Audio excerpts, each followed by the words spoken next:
when I spend a lot of money on high quality food, we're the people who are going to bring the cost of high quality food down. It's not going to be a government mandate. It's how you spent your money. I want to go into the consumption, and this was a good one with AJ Richard had me at work talking about quail math with everybody. But we really dove into the process of grass-fed, grass-finished, the slaughtering process of cattle, the confined animal feeding operations, how that could impact the meat, how the increased stress the animal is under in transport and approach to slaughter could impact the quality of the meat, and everything that AJ Richards is working on from the farm really opened up our eyes to the importance of the food we consume and the energy that we take from it, and how fragile our food infrastructure actually is. Yeah, I remember it was over a decade. Yeah, it was about a decade ago, maybe a little bit longer. Finally getting away from just counting my macros, finally getting away from just counting protein, fat, and carbs, and realizing that there's a lot of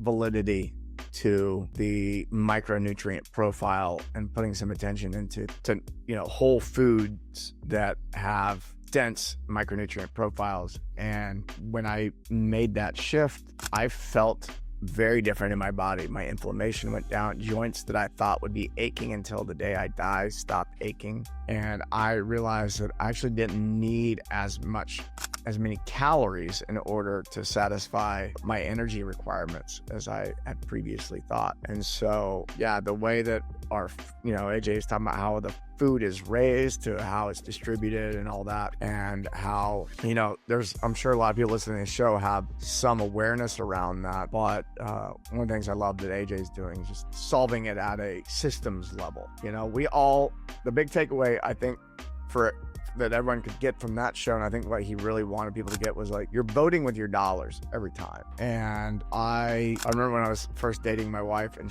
she thought that I was really crazy at times because I hadn't had a fast food meal in 8 years, and that was insane. And I felt more of a sense of responsibility that I don't want to give McDonald's my dollars because that helps fund a poor system. I want it because I understand economics, and if we increase the cash flow into a particular market, it increases their ability to grow the supply, which actually drives the cost of food down. And so for me, I'm looking at it from a global perspective of, I know it's going to cost me more money right now, and it can seem like I'm being bougie and I'm being on paper at face value, it can seem like, oh, this guy just wants to spend a load of money on food. But in the back of my mind, I'm going, I'm doing this for everybody. When I spend a lot of money on high quality food, this is what, and a lot of my friends do this, the circles I run in. We're the people who are going to bring the cost of high quality food down. It's not going to be a government mandate. It's not going to be all this stuff that you want. It's not because you voted at a voting booth once every 2 to 4 years or whatever. It's how you spent your money is what's going to make the difference. And that's the point that AJ got to, and I'm a firm believer in that. No, I love that. And even if that's not enough of a mission for folks listening, it's also the impact of the meat that you eat. How he talked through the cycle when the stress hormones are high, the cortisol, the adrenaline, it actually brings down the glycogen, which is the energy reserve stored in the muscle upon slaughter. And that actually changes the pH of the meat, where the optimal pH would be 5.5, low stress harvest, retained glycogen, tender, nutrient dense, bioavailable protein, right? You mentioned those micronutrients. But when the stress is involved, chronic stress would be 24 to 48 hours pre-slaughter, you get that dark, firm, dry meat. And then you have acute stress, which is approximately 45 minutes before a slaughter. It's more pale and soft meat, low water retention, flat flavor, hormonal residue. So it actually impacts the quality of the nutrients that our body absorbs. And to your point, salute on the front lines, right? Yep.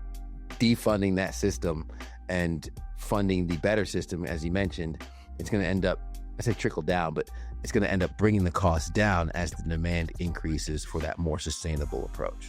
Yeah, I think AJ mentioned something about eggs on the show, and they're now trying to color the egg yolks to make them look healthier. And they do the same thing with meat. Most salmon is not pink at the store is dyed. They're also using special feed to make it look healthy, even though it's not. So, you're talking about like that. We all, if you go into Walmart and you look at the shelf, you get that pale red, like that pink steak. You're like, that doesn't look right. But also be aware that these companies are getting hip to that, and they are coloring the meat these days. So that's a reference point, but it's not something that you should totally base your choices off of. You still gotta,